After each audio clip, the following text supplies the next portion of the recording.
Niko na Joel. Au sio? Sawa. Kwema kwema. Yes. So tutakuwa tunazungumza kuhusiana na movie zilizotoka kwenye mwaka 2023. Ni kuna movie nyingi sana, sio? Sana.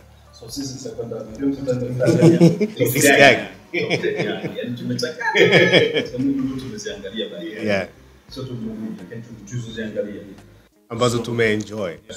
Kwa mimi nitatajia 10 yangu hapa, lakini tutaenda kwa utaratibu kwamba tutatajia 10 na mimi nitatajia 10. Kama 10 yangu iko kwenye list yako tuseme hiyo ni kama mtu fulani afu tutaelezea wote.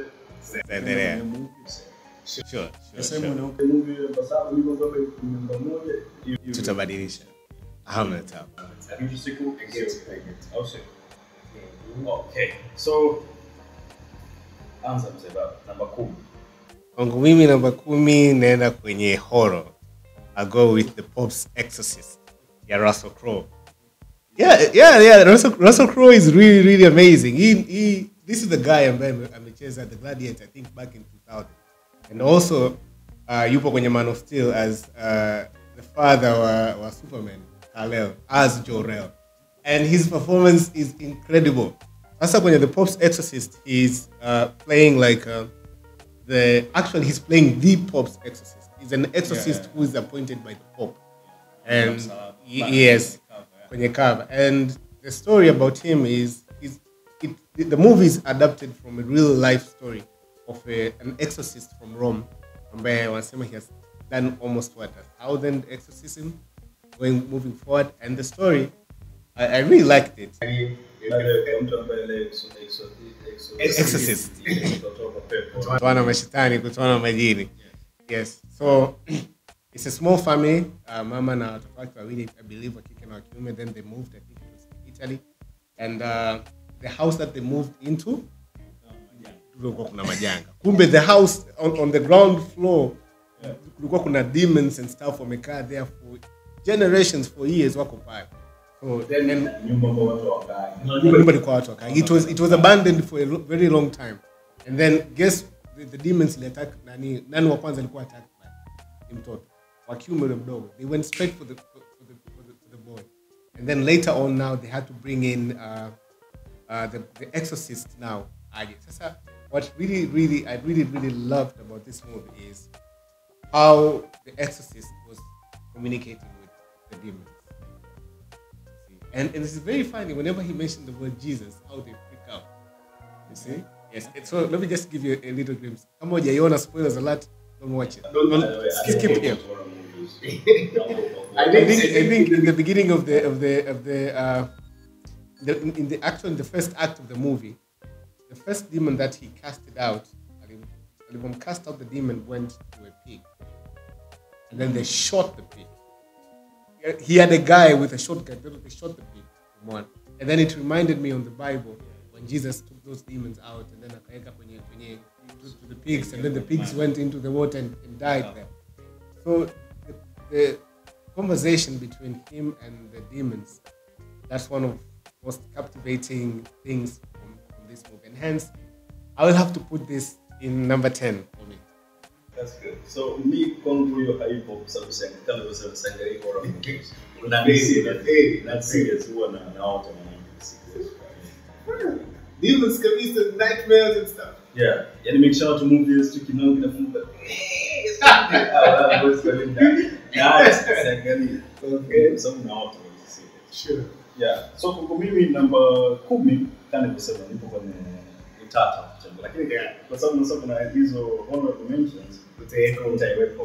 So niende na They Cloned Tyrone.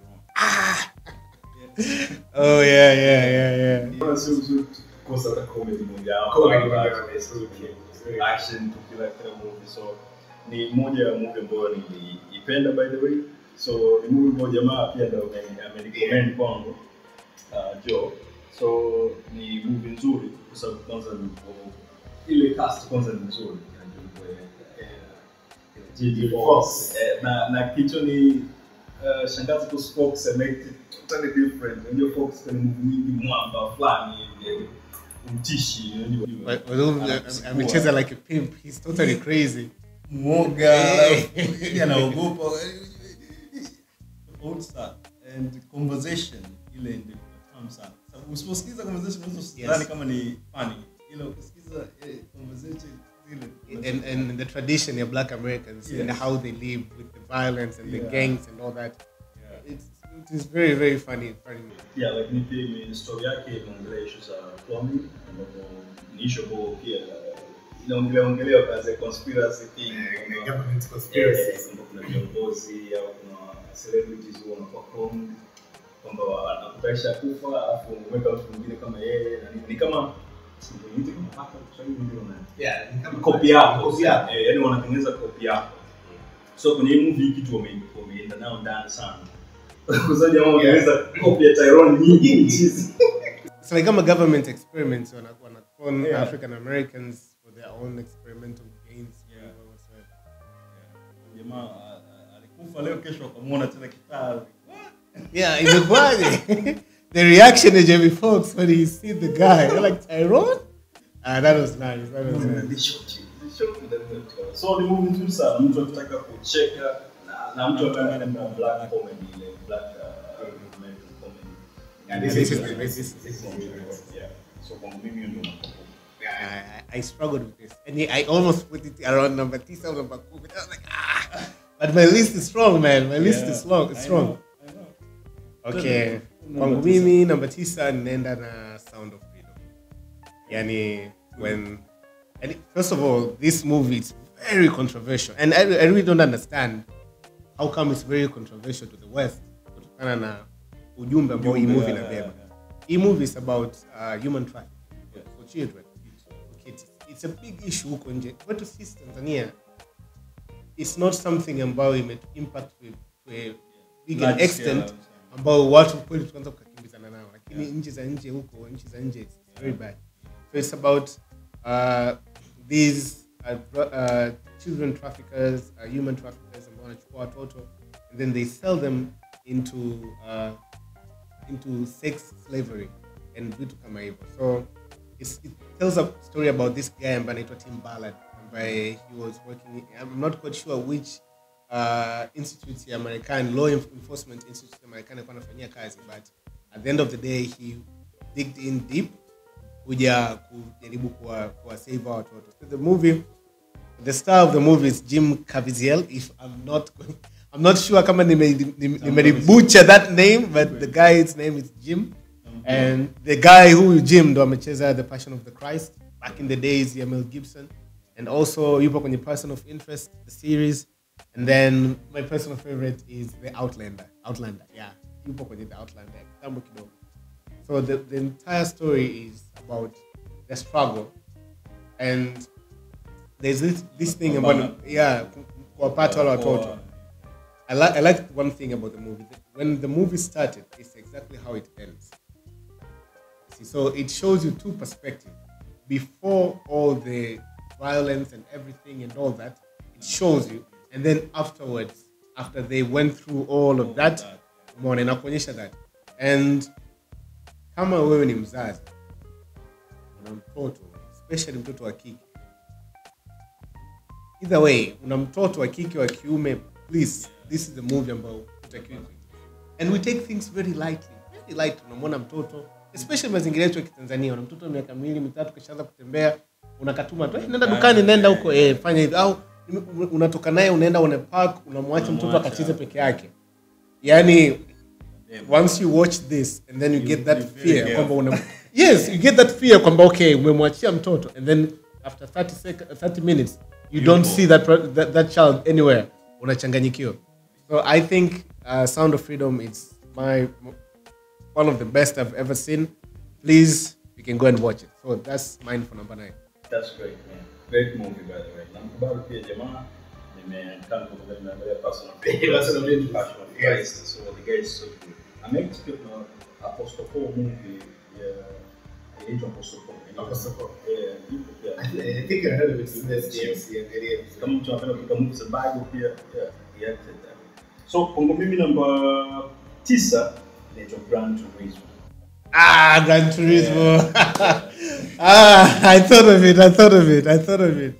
it. So Sisi watu gaming kidogo, yeah. We quite understand. Yeah. This was a very good movie. By the way, it's a true story.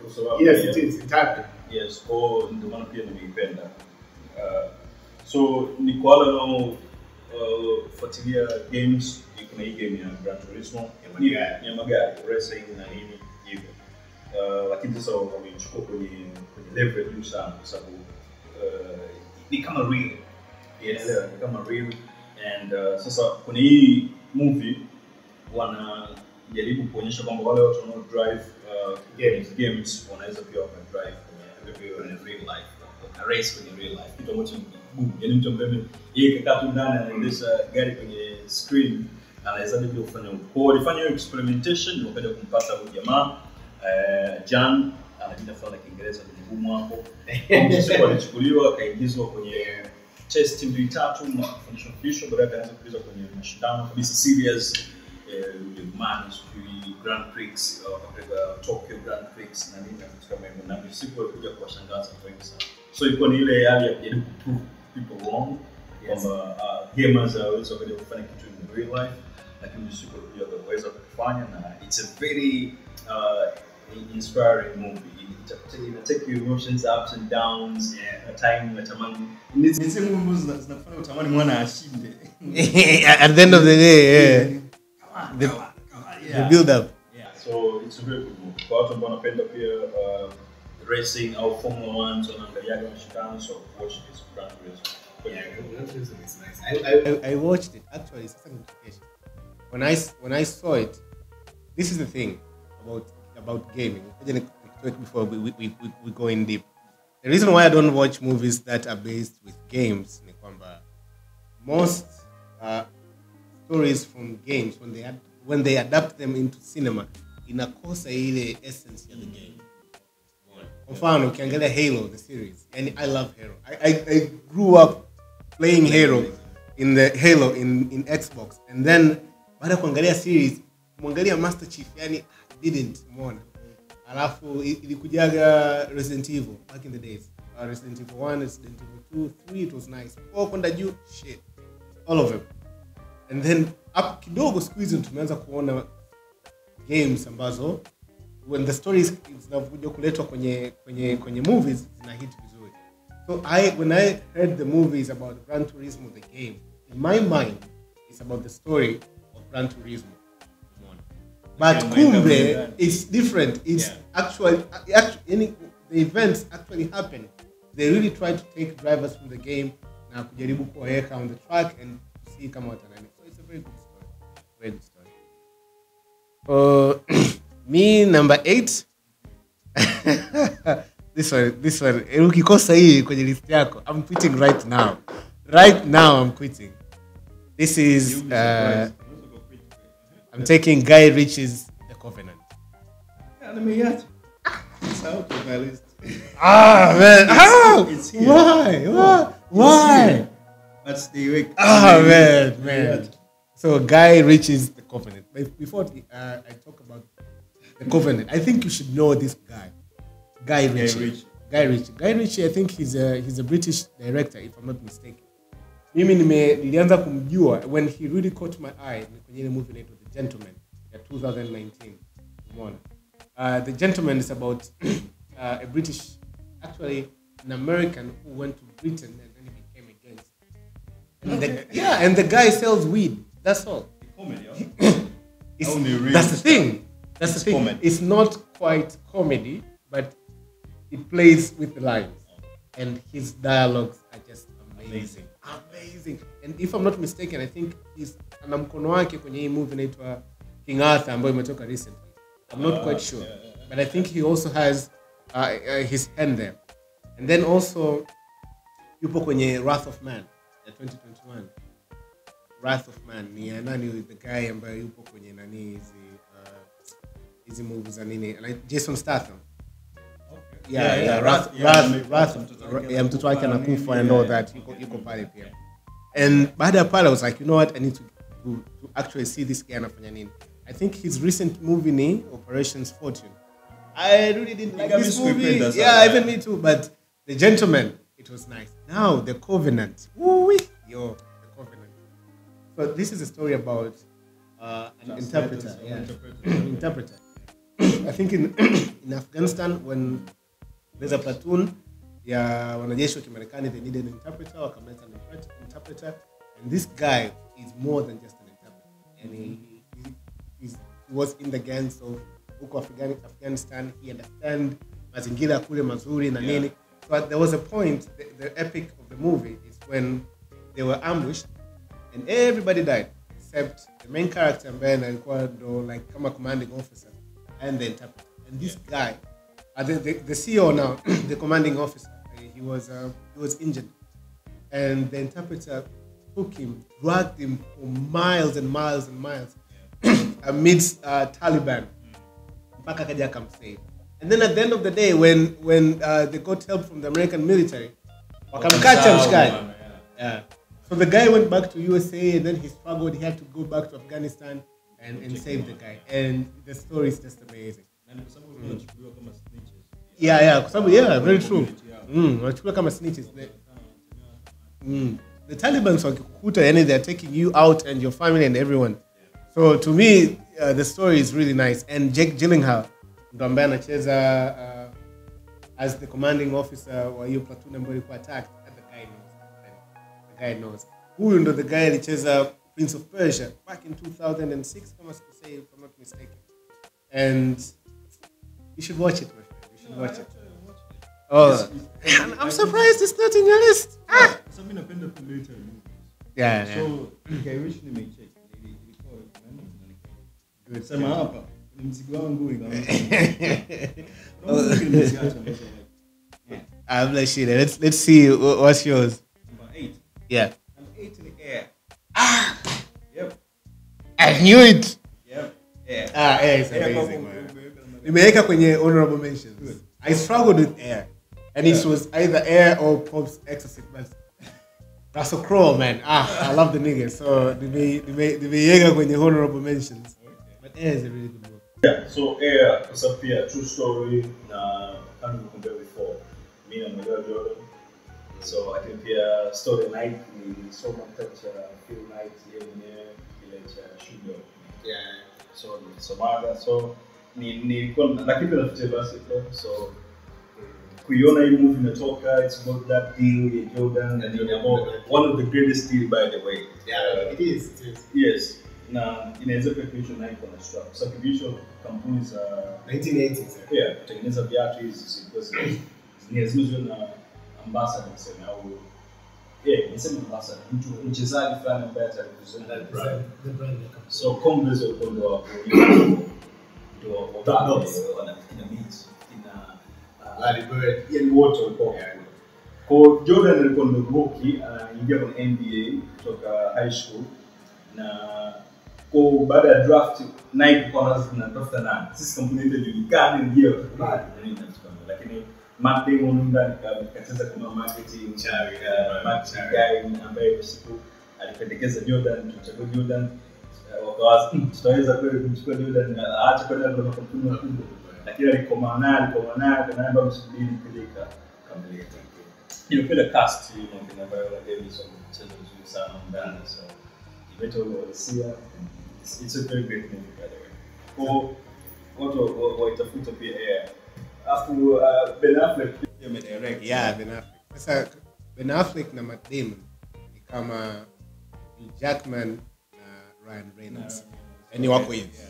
Yeah, always. Afu kama kuja kuangalia movies za Matt Damon za siku hizi, anapenda kucheza drama ambazo ziko based in real life. Umeangalia ile Ford versus Ferrari? Yes.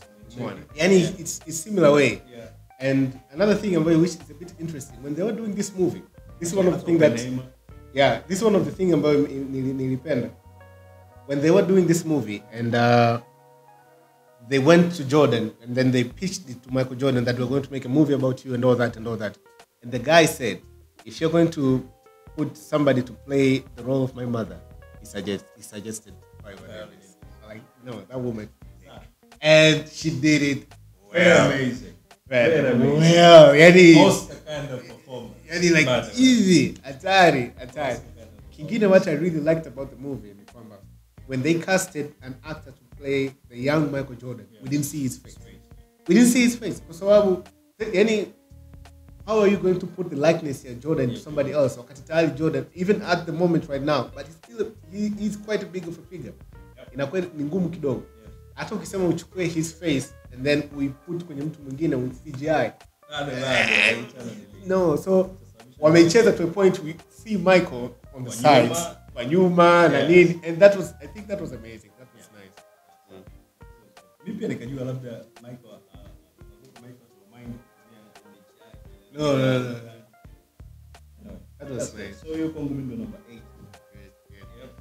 For me, number 7, Tom Cruise, my friend. Tom Cruise. Then with Mission Impossible: Dead Reckoning. Mission Impossible ya 7. You're going to be number 1. Chief, number 1. Tired. We kwangu nina number 7. I love the guy, but with my list here, I think first, never hajawahi disappoint with his actions. Yep. And I watch Mission Impossible and I think I have seen it all, and then he comes back and then he does ridiculous stunts and then I'll be like, nigga, ulikuwa unafikiria nini? Like mfano ile alivoruka kwenye cliff na pikipiki. He did it in real life. Check the angles. Yeah. He did it in real life. Very terrifying, very dangerous, man. With the bike akaruka. Sasa That's mara moja. He did like 3 Let's times. do it again. I was like, what? You gotta do it again. So anyway, whenever you think you have seen it all, the guy goes, reinvent himself and then comes back with something else. Kwangu mimi, Mission Impossible: Dead Reckoning, the first, I think the way inavyoisha utapata ya pili, this will go number 7 for me. Kwangu mimi ni number 1. Yuko vizuri na timu yake nzima. Jamaa wako vizuri, wanajua wanachofanya. Lakini pia hata tech tofauti zinazoonyeshwa mle ndani. Very amazing. Very amazing. Different tech. No, change face. Is that? Damn. Very amazing. Mwanangu nakana. Walikuwa nafikiria nini? Yani you have to wonder. Yani walikuwa nafikiria nini kuna nini vyote hivi. So that's great. Hiyo number 7. Okay. So kwa mimi number 7 ni Dungeons and Dragons.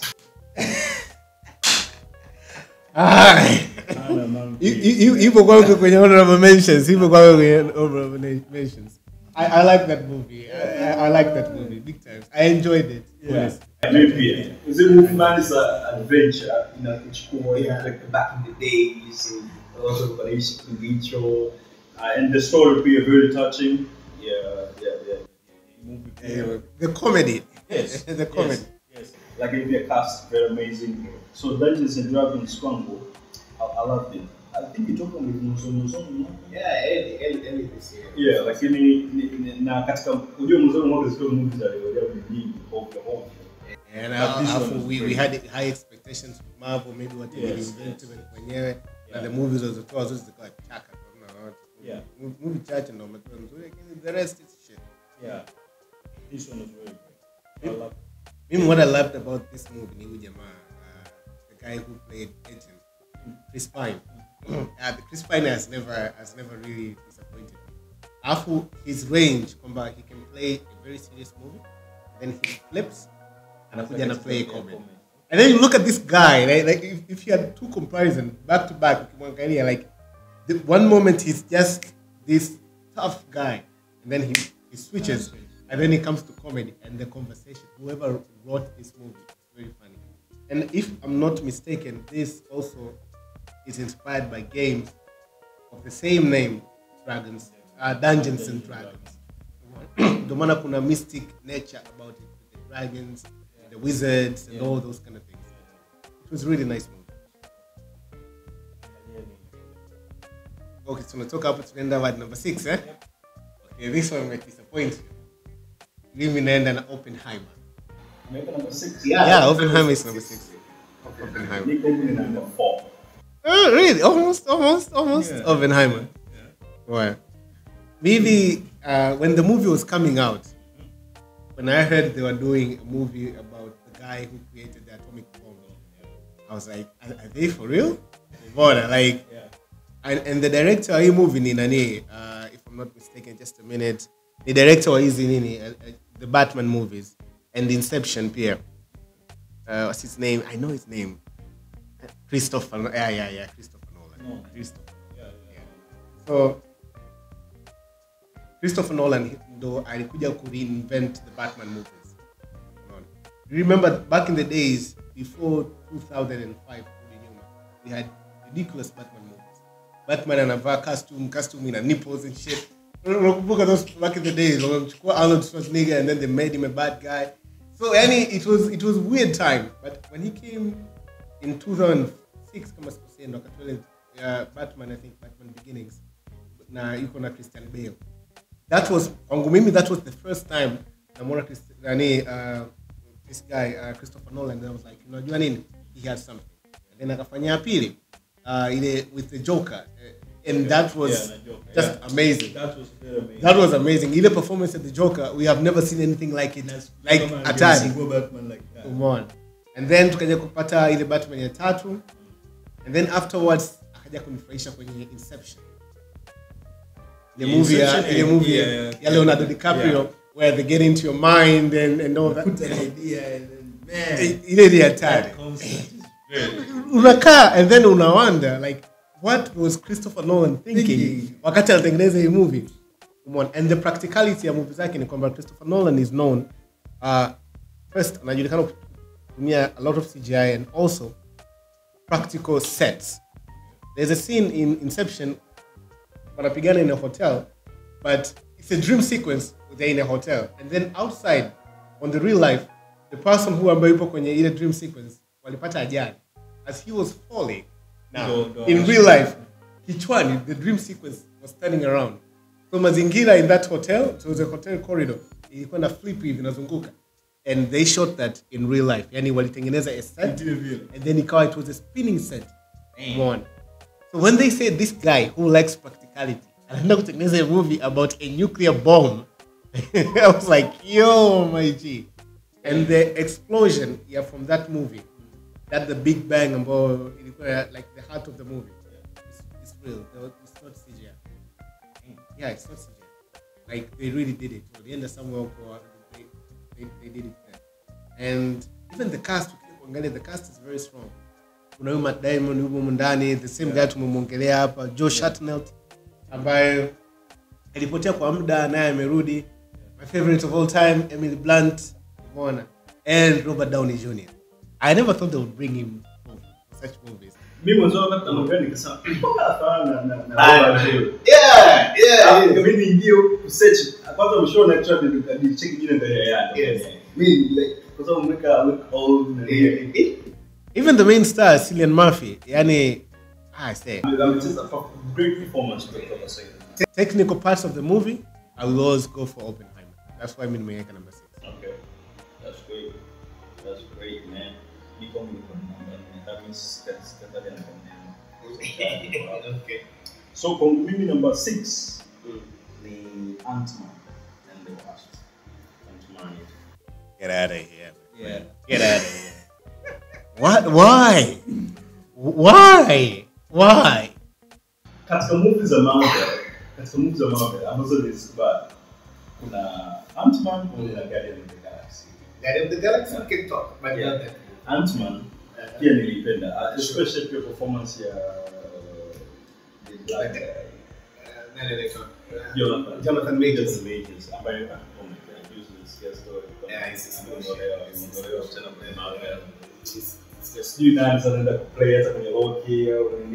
So, a quick one.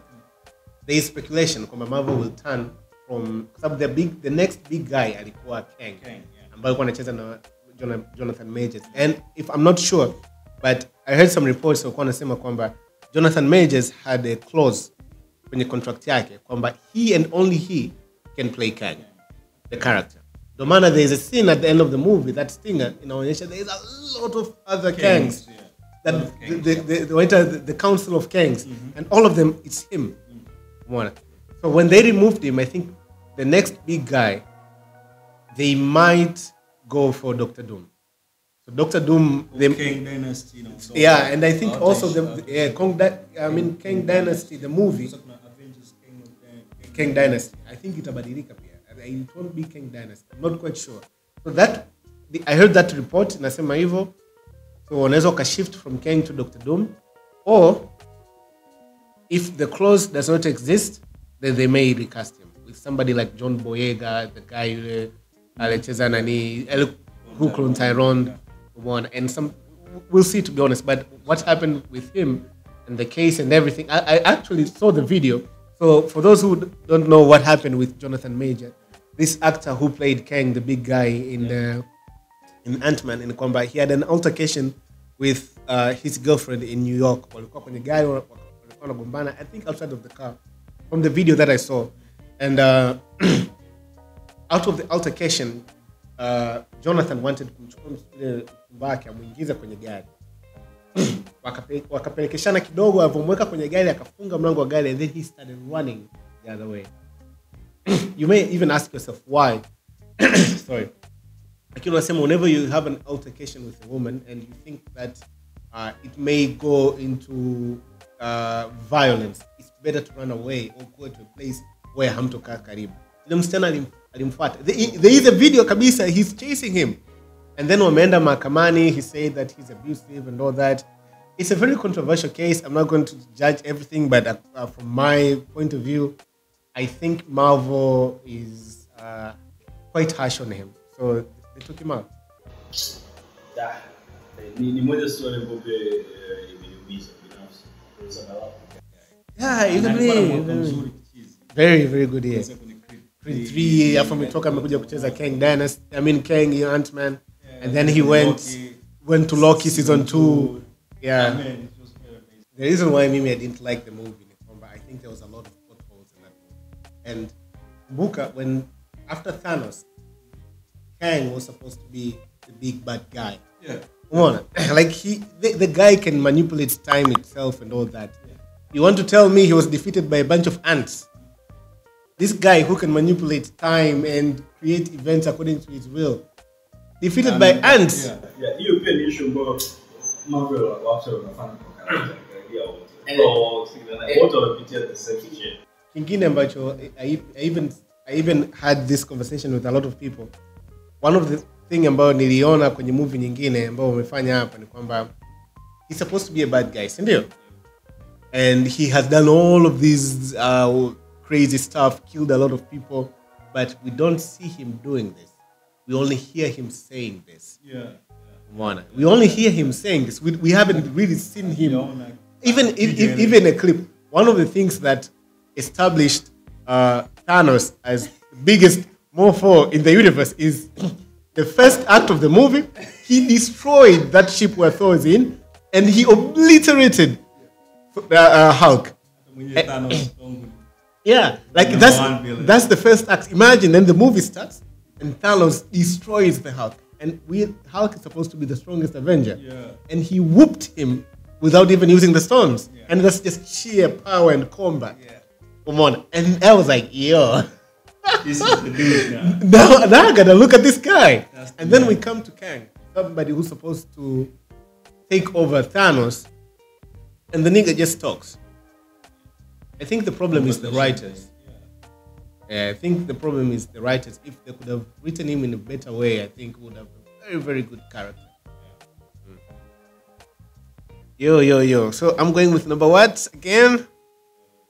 Number 5. Oh, this one is going to be amazing, my friend. This one, I'm excited even to talk about it. The creator. The creator. What? Come on, man. Really? You haven't watched it? No, nimeangalia. And it's not impressive. Yeah, it's not.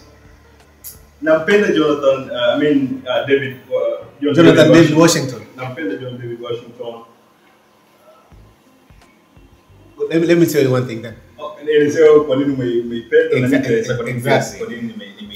So this is the thing that about first the movie, the visuals of the movie. I thought this movie is going to be, I nilidhani kwamba ingekuwa na very big budget, but it doesn't. I think it has less than 100 million USD. And then they pulled out that. The CGI is top clean, my friend. Top clean. Yeah. The visuals, This is the thing about me wanaka nasema, okay, I have seen post-apocalyptic movies. I have seen movies where robots are taking over. I have seen movies where AI gets this, what do you say? They become sentient. They became, they have consciousness and all those kind of things. And when I thought I've seen it all, then they come up with a movie like this. One of the things that I really liked is the design of the robot. Ukiwaona hawana masikio. It's very weird. Yeah. And it's very weird. Like, what? Why does he look that weird? Kwamba hawana masikio. Ushansoma. But one of the things that I really liked it in kwamba the robots, they can really emulate human emotions. And to a point kwamba the assimilation of human emotions now for our robots, it's very, very, you can see robots are crying and shit, like they're sobbing. Umeona. And another thing that I liked in kwamba the chunk of the movie haikuwa shot on the west. Sio Europe, sio America. It's on the east. Umeona. It's something that we already tunajua kwamba whenever big thing happened, west. Whenever big thing happened, west. But this one, the fight was in the east. And ingine, one of the things that I really thought, I never thought I would see it. You remember there was a scene on the bridge, there was a robot. It's a suicide robot or whatsoever. The robot, it was charging until I clicked to a target place and then I've never seen that before. And now taking the entire movie is about a human conflict with AI. Now AI have created, humans themselves, they have the ship that was in the air, ambayo ilikuwa naweza walikuwa natumia kwa ajili ya kuattack the AI. Nomad.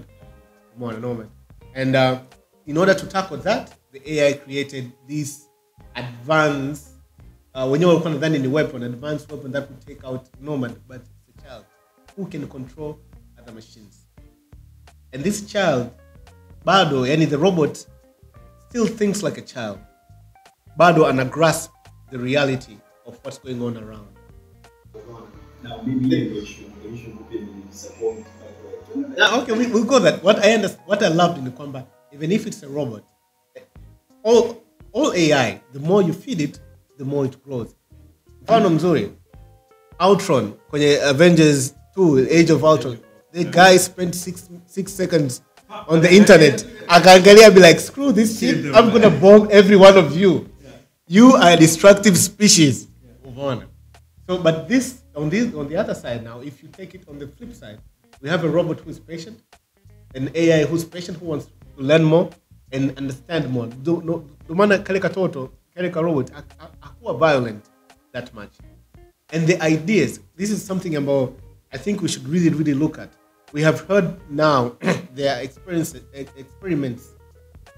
that link mind with machine. Neuralink. We have seen about say even mtu unaweza kuwa kilema, but you can control robotic arms.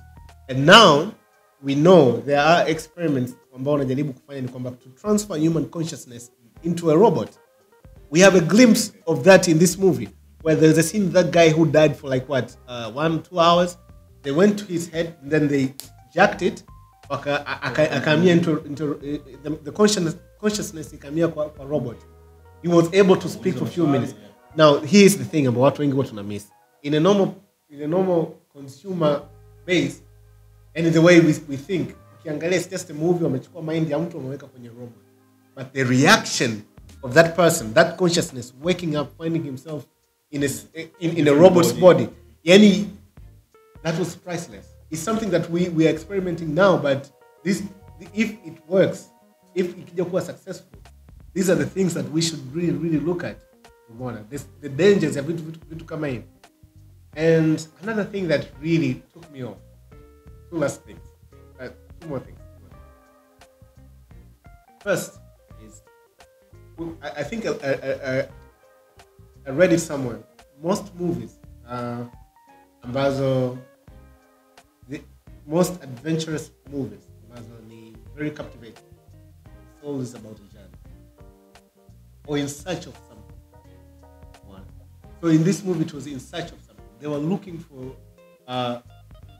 the weapon that could destroy them. And then they end up finding the child. And the character now, ambaye anaitwa nani, John David Washington, ambaye mtoto wa Denzel Washington. he took the mission because he wanted to find his lost wife. And he struggled the entire movie to find his lost wife. And then at the end of the movie, he found his lost wife. Now, let me tell you one thing. At the end of the movie, when he saw his wife, ilikuwa on a field. Kama wheat field. Kule juu, kwenye nomad. Kulikuwa kuna sehemu ambapo wanazalisha chakula. But I think ilikuwa ni wheat ile. And then the woman was walking inside the field. Let me take you back a bit. Kama unakumbuka the Gladiator, Russell Crowe, back in the days, early 2000s. At the end of the day when he was dying, he was walking in a field of wheat. Going into afterlife, where his wife was. There is a connection with peace and tranquility and production, I think, of mazao na vitu kama hivyo.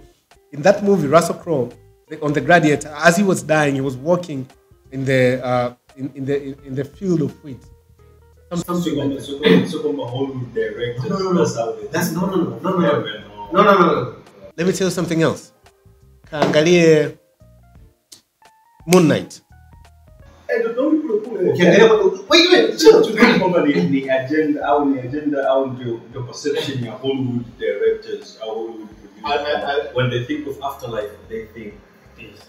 I don't think that's it. I think like that. Yeah, it's a. I don't think that's it. I think what they were doing is there's this thing. Most directors, most artists, what they do is they go back in time into legends and myth, and then they copy aspects of those myths. Wanaleta huko. Kwa sababu ukija kuangalia even the Egyptians also back in the days wanasema ile the other afterlife. Kwa sababu kuna two afterlives. Once you are judged, you can go to the underworld, whatever, and then if you go to the happy place, it's the same wheat field. The same like wheat field, the one that we saw in the Gladiator.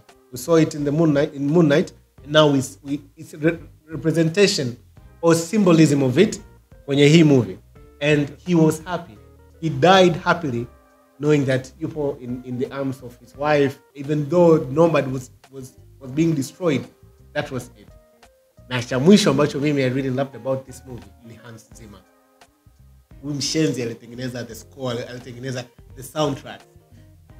Hans Zimmer, he never disappointed. Like, huyu jamaa ndio ametengeneza the score ya Inception. He's the guy who famously created Interstellar. And Interstellar. And when he made Interstellar, it's like Christopher Nolan came to him and then he was like, we're making a movie. It's not there yet, but we want an amazing score. And then this guy, I think he went in somewhere in Europe. I'm not sure if it's England or Spain or whatsoever. Kuna haya mavinanda makubwa ya zamani. And then he experimented from that. And then he came up with that Interstellar. Yeah. And if I'm not mistaken, he's also composed Lion King. To me, it was a very cultivating movie. Not kwamba to the concept that it had, but also the visuals, the music. I think that was amazing. So for me, I've put it number 5. Yes. Mimi nilichopenda ukiachana vitu ambavyo umeviongelea hapo kuhusu CGI muonekano na nini, nimependa pia performance ya David Washington, very amazing. The guy is very amazing. Now, vitu vile ambavyo sikuvipenda. Cha kwanza ni jinsi walivyo present AI. Walipresent AI, walipresent totally different na jinsi ambavyo sisi kwenye real world tunaifikiria AI. Okay. So now wamechukulia only on one side, as I said. Kwa sababu tunapozungumza sisi AI right now, we're talking about like a mind, lakini ni ile ambayo inafahamu a lot of things. Now, yes, exactly. So ukiangalia a lot of times dogo alikuwa hajui a lot of things. Hajui vitu ambavyo kwa mimi mwanzoni nilivyokuwa kutokana na trailer ambapo nimeonyeshwa like, woo, this is going to be something spectacular. Like the kid would be like the one who knows all the things na vitu kama hivyo. Lakini nimeona kuna a lot of times anaulizwa some stuff ajue yeye mwenyewe pia hiyo vitu. Kwa kama unasema ni kama I think umefanya kwamba anatakiwa kuwe ndo amekuwa kile ambacho kwa mimi pia ile haijikonga hije kilini kwamba okay tunaipa time mpaka lini. Okay, tutashuku kuna creator itapatia movie nyingine ni mpaka ifike ipi ndio tutaona ile full potential. So for me kwenye movie sijaona cha maana zaidi logo tu kustopisha tu umeme kile ambacho taniweza ngenda ka switch maybe. Come on, what else can you do? So let me tell you one thing. I think one of the problem about that robot, the robot child, kwamba the human aspect of the robot was a problem. Buka, and a human aspect of a child. This kid is still naive. Very naive. And then he's brought in the middle of war between mankind and the AI. And to him, akiangalia mankind, he sees good in them. And he looked at the machines, he sees good in the machines as well. And then he couldn't quite understand why are they fighting for. So he came to tap into violence and do all of these things. It was weird. So in his defense, he could only intervene in a minimal way so that he could reduce casualties. The man ile robot kwenye daraja alimsimamisha. He could have destroyed it right there, na akati inatoka into that ship. But he didn't. Angempa a new part. Yes, but he stopped it. That's what I was expecting. Yes, but the kid is growing. Come on. I love Kingine. Even the movie itself, it's not about the robot. It's called The Creator. It's not about him. The story is about the lady. Who created the robot and the quest John David Washington. Kumpata the lady ambaye ndo mke wake. That's the story. This kid is just a pitch to go along with. One more thing that I really liked, ukija kuangalia most Hollywood movies, whenever there is an altercation between mankind and robots or AI, robots are always the bad guys. Come on, surrogates, the famous Terminator. Come on, the famous Terminator. But this one, no, the humankind are the one who are nani, the bad guys. So, you know, me when I don't look at me disappoint. You want I kuna uwezo hata kama kwenda na uwezo control things. So far ni mwana kuzima umeme yani that's it. Nitaka nione kutumia hata ile normal alikuwa na uwezo kama kweli yeye like he's powerful or the kid alikuwa na uwezo control. He's learning. Give the kids some time. Robots. Command them. Waanze kufanya vitu kugeuka kwa shoot wala. He's learning. So robots from what I know kwamba wanaweza kutumika na mtu yoyote. Give it over na huyu aliyetengeneza au mwingine pia. Kwa nini dogo ingika atafanya something? Kwa mfano asipokuwa kwa jamaa. Dogo naye kufa huyo. No. I'm telling you. I'm not sure. Ile move. I don't think so. Angekufa yule. Na hamna chamana ambacho angefanya kwenye movie. Let me tell you. Labda kwa sababu umesema kama he moves the movie. Yeah. You said it yourself. If we think it in the human perspective, we'll never understand the child. We only want to program the robot and then let it do what our bidding. But this kid, when he stopped that robot who was charging on the bridge, he did not see only a robot that can be easily be destroyed. He saw a part of a being that can live. Telling that robot to go back where it came from and destroy the people who sent it was also meaning to destroy that robot as a being itself. But they were created to. And it's like to explode, man. No, you say it as a human being. Now think of it. Imagine this way: an alien race comes here down, Mona, and then it starts using our own people, human beings, to destroy us, Mona, to destroy us. And then you come across a person. You have ability now to control us, human beings. And then you saw somebody the same way as that robot being controlled, coming towards us to destroy us. And ukimwangalia, you know huyu ni mwanadamu mwenzangu. Probably this is programmed, anakuwa forced. It's not his say. Umeona? It's not his say. Would you? Okay. Let me ask you this question. Would you take time to save that person, or would you just act as the one who programmed it? We humans, we're just humans. Lakini kwa robots no man. I think wanajaribu kufanya Hollywood ni kufanya robots were like persons.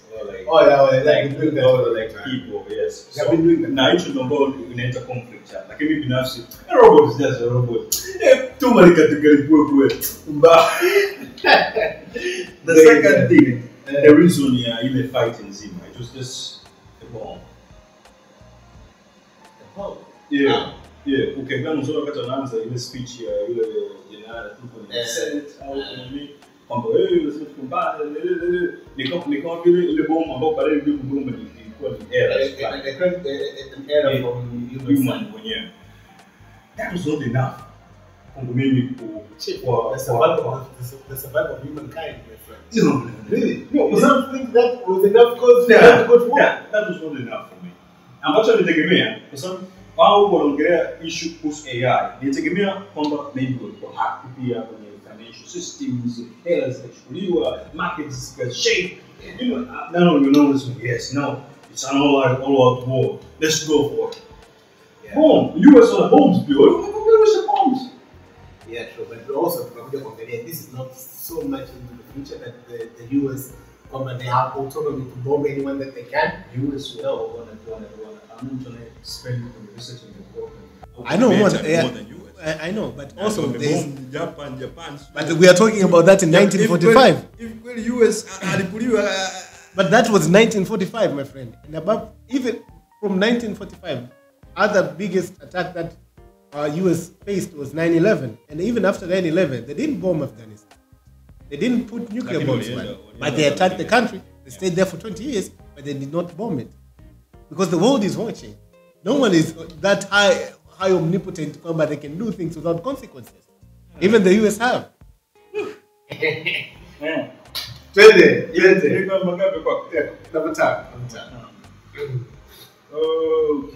So for me, number 10 the Guardians of the Galaxy. Great. I have that on number 3. Yeah. Okay, good. Then let's say that. Yeah. So in the third installation, Guardians of the Galaxy by James Gunn. To me, I really love this because Marvel is I think the best one. from MCU. From MCU, this is the best movie of this year for MCU. Yes, and it is the main story is about animal cruelty and all that, and to me, how they played around animal cruelty in a very creative manner with robots and all that it's just amazing. It's just amazing. Now we quite understand why Rocket, the raccoon, and we get to his story. Yeah, we knew that he had animal experiments, but hatukujua ilikuwa how deep it was. So for me, I would agree with that. Kwangu mimi ilikuwa number 3. Number 4 kwangu mimi. I love this. The Last Voyage of the Demeter. Oh, I love this one. I love this movie.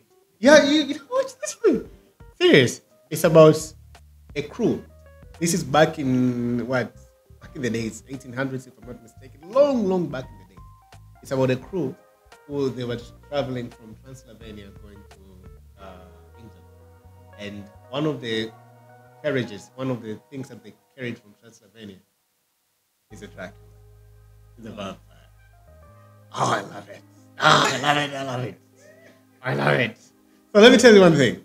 We have seen vampires on a plane, and that is called what? Just a minute. The movie naitwa nini?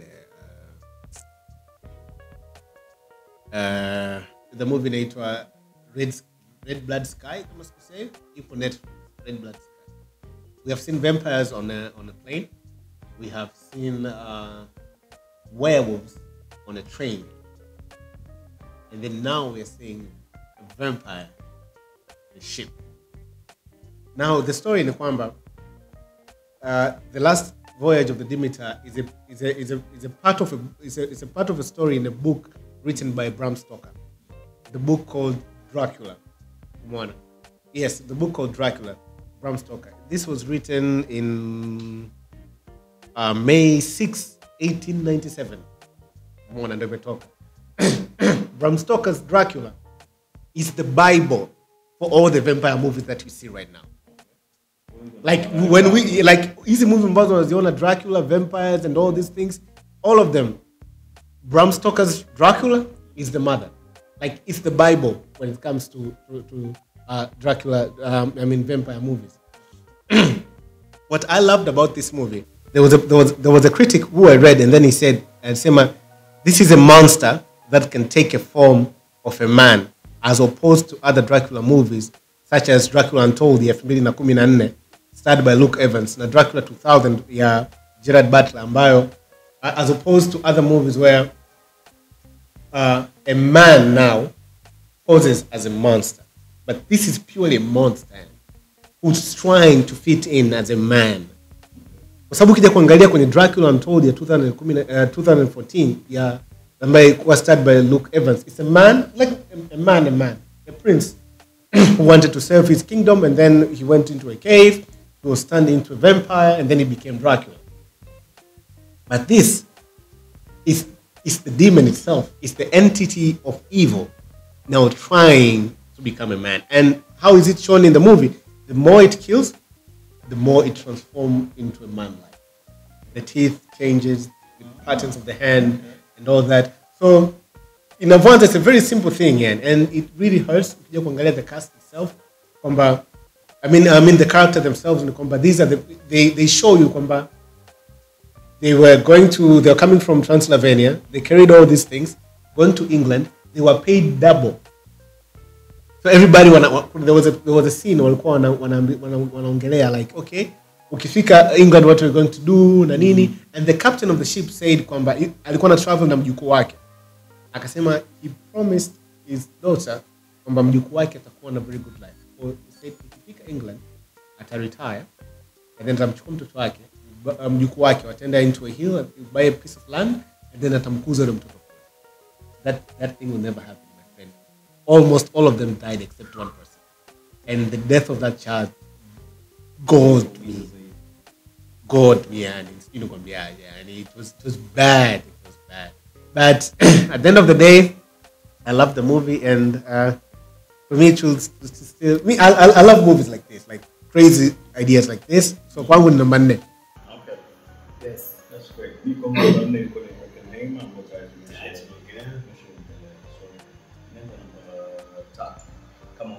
kwangu mimi ilikuwa ni Guardians of the Galaxy, kwa tumeshaongelea.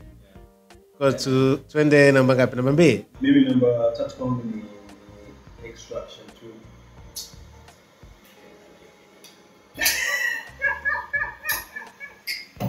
2. Yeah, I know storyline haikuwa nzuri kwenye Extraction 2, but I love the action.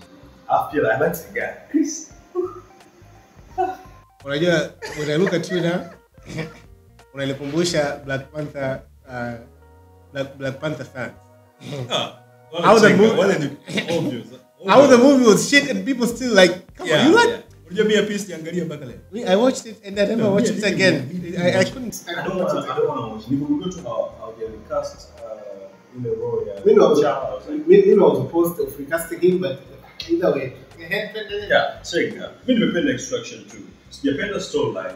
Jamaa we all know, like, he was dead. He didn't die. He was almost dying. Ndio hicho. So, like, mimi binafsi Extraction and Conservation, I knew like he was dead. Like, the first one. I really loved it. Yeah, Except that's the color. the first one. I didn't like the colors. The color scheme. I think that was it was too much, too yellowish. Yeah. Hata kama India is hot, my friend. Come on. I think Namibia nature. Yeah. Present India. So yeah. It's hot. Like it was too hot. He had it too yellowish. No, too much. Hii sasa hivi umechange so make sure yeah. But I like the action. Kupatia facts zile za nyuma za one scene. Kuanzia mwanzo pale wanatoka gerezani, ile action inashikiwa on one. Sasa nikuchekeshe. The guy who created, I'm not quite sure, I think it's the same guy who created Pili, but when he was creating the first one, the biggest one in the first one, he shot it himself. Alikuwa amekaa kwenye juu ya gari na ile mashine ya nani ya camera, the camera rig, akifuatilia. And this guy, he used to be stunt coordinator for Marvel. This guy kwenye Captain America ya pili, Winter Soldier. He was the stunt guy wa Chris Evans. Yeah. So the guy is good. Yeah. Even the first movie, Extraction, ile ya kwanza.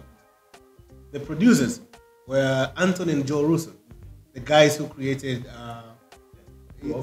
Captain Marvel, it's Captain Marvel, Captain America, na Avengers 3, na Captain America 3, no, Captain America 2, Captain America 3, Avengers 3, in Endgame here. Yeah.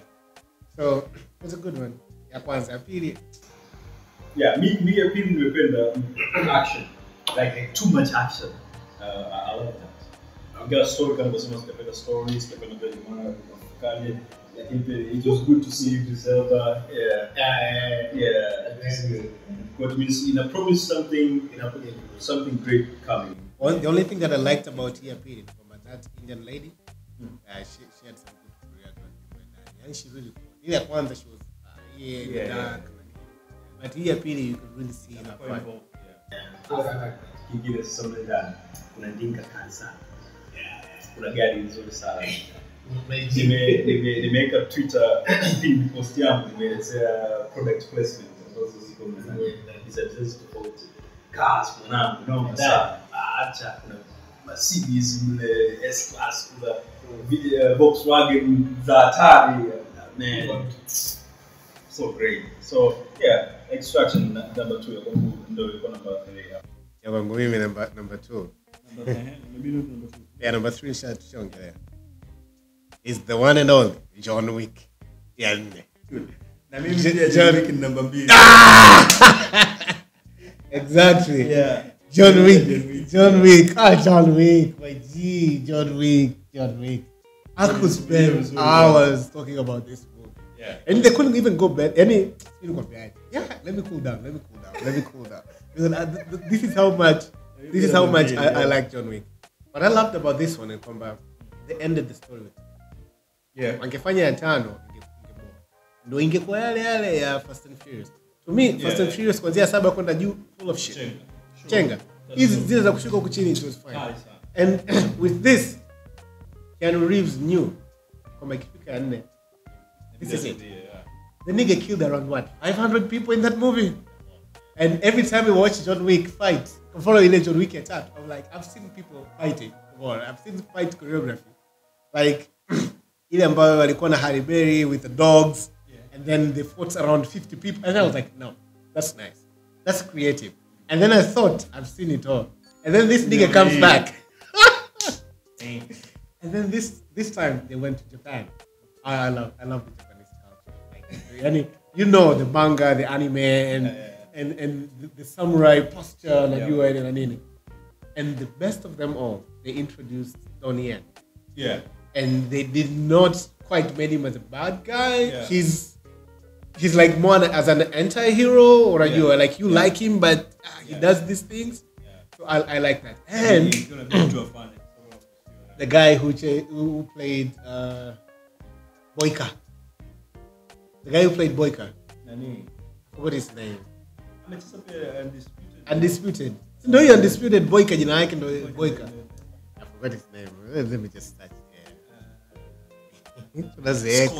Scott Adkins. Yeah. He played the bad guy. Maybe Scott Adkins. Nani baadaye anakuja kuniambia hiyo ni Scott Adkins. Nimeangalia movie like 2 times and I didn't know. It's Scott. Baadaye ndo Twitter mtu ananiambia Scott Adkins. I was like, no way. Yeah, Nikarudi kweli kule ukiangalia sura yake hivi. But the transformation, I think mule ndani, I think apart from the action movie I understand that part. Lakini the acting, Scott Adkins, that was nice. Like really, really nice. I like that. Amebadilisha vizuri sana. Uwezo kutambua. Na ndio tunachotakiwa. Character unaweka kwenye movie nyingine, yani sio kutambua rahisi. Kitu kingine, one of the best things I loved, 2 things.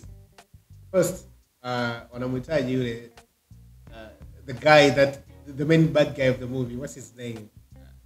Makacheo fulani. Kile kacheo walichompa. The guy is arrogant as hell, man. Yeah. The guy is arrogant. I forgot the name. Let me just check him. Iga kuonyesha hivyo pia. Marquee. The marquee. Again, what when it comes to production wise, John Wick movies have always gone big with the production. The sets are very big. The scene where ambayo nani the marquee alikuwa anatoa ile barua John Wick akimchallenge into duel. The paintings on the wall. Yani ni makubwa, yani picha ni makubwa. They always went big when it comes to the production set. Even majengo waliokuwepo, even the host tables. Yani it's just big things. And the last thing I loved about this movie, apart from everything, is the fire shotgun at the end of the movie. There is a scene wanapigana inside the house. Baada kuwa chased on the car, akaenda kwenye pikipiki, then he went into the house. Then there are these guys that came with this backshot shotgun. It's a backshot shotgun. And keep giving inatoa cheche unaungua. I feel like, yo, a normal shotgun is not enough. You have to add fire on that shit as well. Come on, man. Who are you trying to kill? A vampire or something? Like imagine getting shot and the shot, it was an aerial shot. The way he was cleaning the house now. Like, I was like, yo, my G. That was amazing. So John Wick for me will go for number 4. Yeah, number 2, sorry. Yeah, number 2. Yeah, mimi kwangu nimependa actions. John Wick kama kawaida kwa chako mingi lakini kwa msemo Kwenye as a blind guy kwanza. I like that. But first is blind na ile sense like John Wick na still ana uwezo ku anapigana vizuri. Anakunyosha vizuri. Kingine ambacho ninapenda kuhusu John Wick ni hiyo ile association yao under the table. Yeah, the rules zao. See you talk as well for like one without the rules, we live with the animals. Tafuta speed. Na ule mzee antonani mzee. Hapo jamaa anajua sana. Winston. Anaitwa Ian McShane. Yeah. Yule mzee bwana kanaelezea rules. Hadi raha sana. Anajua kwanza Winston. Hapo wanadilina muda walimzingua. Na nikabidi afanye deal fulani kuregain hotel yake. Sasa ile part 3 inaisha na shoot the ring from the building. Yeah. No sana. So John Wick ni company number 2. Number 1 ya kwako ilikuwa nini? Mission Impossible kwa kushamaliza. Yes, you put Mission Impossible number 1 for you. Yeah. Ya kwangu mimi number 1 ni animation. I knew, but I'm telling you, this movie atataja Spider. Definitely Spider-Man Across the Spider-Verse. To me, this is just it's amazing. It's just amazing. Let me tell you why. So, he has saved it. Now, whenever we went to see the other universes, each universe was unique. Kwa mfano, ukienda kwa Gwen Stacy. Yeah, hizo yani those kind of things. Lakini ukienda kwa Gwen Stacy, her world ilikuwa na kama watercolor, yani the colors ilikuwa kama water panels hivi. Umeona? There was a time her moods, namda ilikuwa she was angry, she was down, and her room was blue. And when his father opened the door, it was pink and bright. He was happy. And his father still has happiness. But her state of mind made her room look blue. So we looked at her, and then we know she was down because of that. But when her father hugged her, you could see she was starting to change. I was like, good. So I checked something, and then I read this. I was saying, the world ambayo Gwen Stacy, it was mirrored from the comic book ambayo ilitengenezwa na this guy, is a co-creator anaitwa Robbie Rodriguez. This is the guy who created the character Gwen Stacy. The world itself is like a watercolor world, pastels and all that. Kingine, one of the things that really captured me, the first fight ya Gwen Stacy, akati anapambana into the museum, Umona, there was a time a helicopter ilikuwa ina crash. Chansoma. As the helicopter was crashing, you could see it was hitting something. So you could see, like, the sound was like boom, boom, boom, boom, boom. And in the beginning of the movie, man, I could talk for hours about this. In the beginning of the movie, Gwen Stacy, she was to be a drummer. So when the helicopter was hitting, boom, boom, boom, you could see Gwen, Wamda, she just paused and then synchronized the boom, boom, boom with her ability to hit the drums. And then she controlled the scene. And then she started going around the places, saving people and stuff. And I was like, yo, who thought of this? Umona. And in the beginning of the movie, they foretold about the entire movie. The movie inavyoanza kuna a lot of shots zinapita. If you watch that movie in a slow-mo, you could see those are foreshadows of the entire movie. And kuna ule msemo unasema you create your own demons.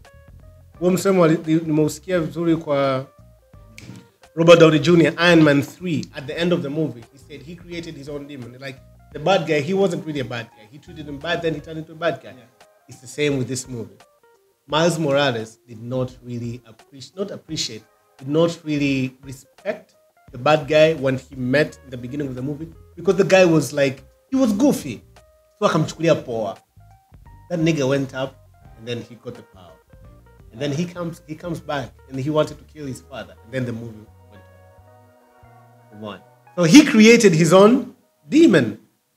So there is a lot of hidden agendas, hidden meanings.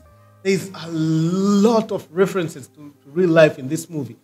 And I think watu wanachukulia poa. But to me, the first one was amazing. They topped that. So we will always go for number one. So to me, those were my top 10 lists. Honorable mentions, kuna Barbie. Yeah, I'm just putting it out there. Kuna American Fiction, Godzilla -1, the Japanese version. Yeah. They call Tyrone. It's there. Alafu kuna Air, ambayo tumeongelea kwako. Alafu kuna Megan, about robots and all that. Yeah, the doll. Yes, the doll. So that's it for me. Kwenye honorable mentions, kuna The Killer. Oh, The Killer is nice. Yeah, The Killer is nice. Very nice. It is nice. Kuna The Killers of Flower Moon. Yeah. Also, that's very nice. Leonardo DiCaprio, sindio? Na Robert De Niro. Yeah. Yes. Yeah, amazing. Kuna moja ya wa Korea inaitwa Smugglers. Friendship story. Alafu moja ambayo sijaimalizia nimeanza kucheki jana. Fika katikati ya China inaitwa Moscow Mission. Yeah, it's training kutoka Beijing kwenda Moscow back in the day. Beijing and Moscow. Nyingine, The Barrier. Yuko Jimmy Fox ndani as a lawyer. Yes. You need to watch this. Yes. I watched it. I watched it a couple of times. Very nice. Very wonderful story. I liked it at the end when you caught Mwishone, when he was pushing. Jamie Foxx is amazing, my friend. It's just akapiga comeback ya tani sana. Yes. The various nice. Yeah.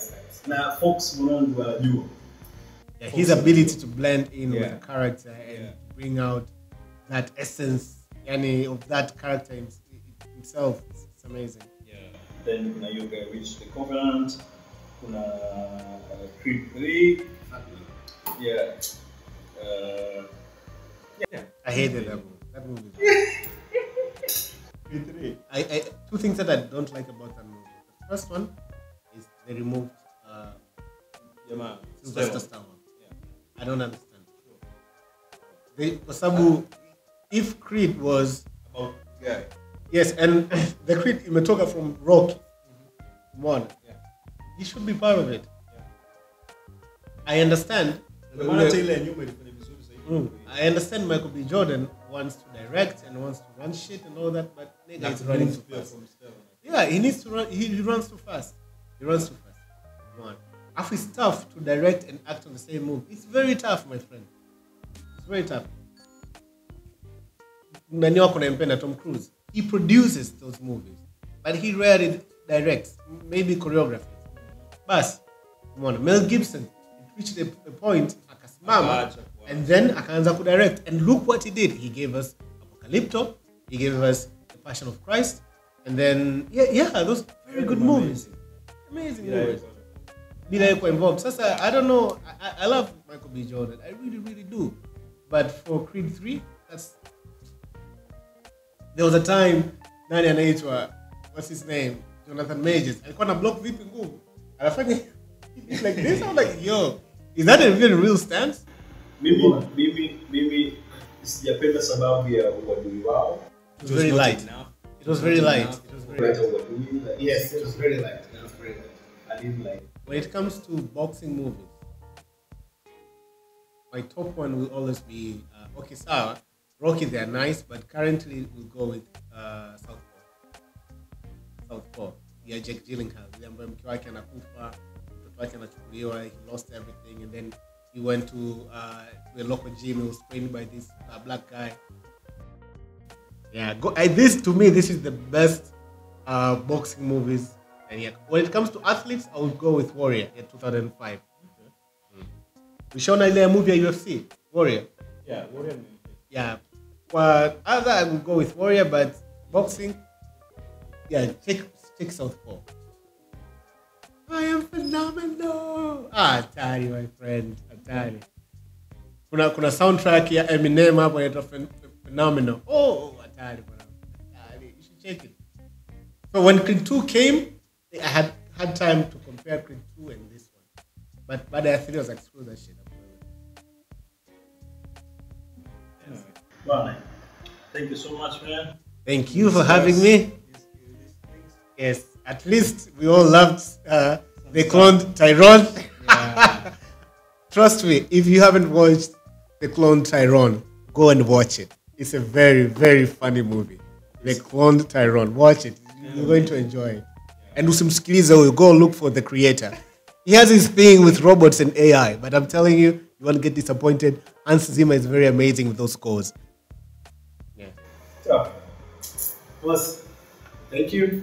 Hapo sasa. Tuangalie mwaka 2020 unakuja na movie gani? Zamani. But na mimi nitaangalia hiyo ya Godzilla. Godzilla -1. Yeah. I've got another Godzilla coming. Yeah, Hollywood. But -1 in Japanese, I hear it's very nice. Look for it. Look for it.